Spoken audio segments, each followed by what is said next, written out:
Hello, this is George Senda, the guy from Pittsburgh, and I have two announcements to make before I talk about what I'm going to talk about in this video. First of all, congratulations to the founder of Coast to Coast AM, Art Bell, and his wife, Aeryn. Art's wife had a son, Alexander William Bell, weighing in at 8 pounds and 5 ounces, and he is now the little brother of Asia Bell. So I'm really happy for Art and Aeryn and Asia, and I hope that the little boy grows up to be well and happy. And fans of Art Bell know him and follow him. Every pronouncement and every bit of news, we look for every tidbit to hear about our favorite talk show host. And one day we hope that maybe he'll come back to the air, even if it's just one day a month. Because we love Art Bell and free Art Bell. All right, secondly, there will be no live video cast tonight because yesterday, going out to carry home a 6 bags of groceries, my right knee went out and my left knee went out. And they're both swollen and a lot of pain. And when I sit in this chair for a long time, my back, my hips, my behind, and my knees and my feet hurt. So I'm going to take a break tonight, but I will be on tomorrow night at 5 o'clock. All right. And I'm going to review now George Noory's Mad as Hell. And frankly, I'm mad as hell. Because this is the problem with this book. He talks about how the average person out there is angry. Road rage, people are mad, some take it beyond the pale and take it out on their fellow workers, as we saw this weekend, or in a nightclub, as we saw in Arkansas, and they start killing people. But this book talks about HARP, crop circles, politicians who don't care, executives who make 300 times what the average worker makes and use their power to try to manipulate politics in society, which is wrong in some extent, to some extent. But George turns us in at chapter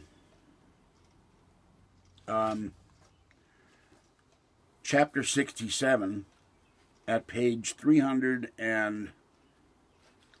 No, I'm sorry, not 300. 254 into part 10, Behind the Voice in the Night. A bit about my background is necessary so you'll understand how and why I came to the conclusions I have. This goes on into page 300.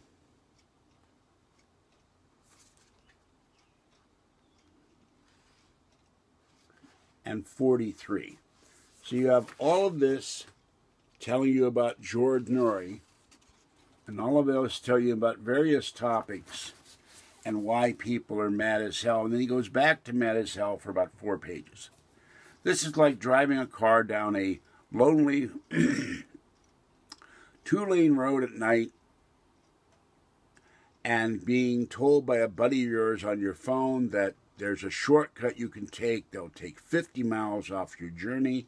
You take this road, and you wind up either driving off a cliff, or the bridge is out, you drive the car off the bridge, or you drive into a ditch. This book goes off in a tangent, and it never recovers. And if you don't know sorry, I keep wanting to say Art Bell. If you don't know about George Noory, well, you learn more about George Noory than you might want to know. But it doesn't go mad as hell anymore. It jumps this big biographical section and loses its way. And I'm very disappointed. Furthermore, there's a liner that I want to quote: dangerous, submersive, and groundbreaking. Mad as hell is quite simply smarter than hell. Linda Stasi, columnist for the New York Daily News. Well, there's nothing dangerous in here, submersive or groundbreaking. not submersive, subversive, sorry. And, you know, I don't know if the people who write these liner notes really read the book. I didn't know some things about HAARP. I didn't know a few things about climate change. But as I wrote in George, I was on chapter 20. I read 27 chapters going to the bus to Big Lots and Food Max, and I said I'll finish it tonight. And I didn't finish it till today because I got sidetracked myself watching the Grand Tour and with the three guys who used to be on Top Gear. But I finished this. I feel cheated. And I think the person who knows who George Noory is would feel cheated too. You've got this huge section of book that's all about George, and the mad as hell part disappeared. Now, he has some valid points why people are mad as hell. We should be all mad, and we should do something about it. And he says people should be treated for their value as individuals, and I can't disagree with that. But that could have been covered of what to do about it, what we should do, and why we should do it. Change our politicians who don't care. That's why Trump got elected. Change the minds of CEOs and faceless board members of companies that make decisions that affect our lives every day. Stuff like that. So I wouldn't recommend this book, or I'd qualify it, recommend it up to the point where George spends 50 or 60 pages talking about the life of George Noory. This could have been easily done in a separate little book.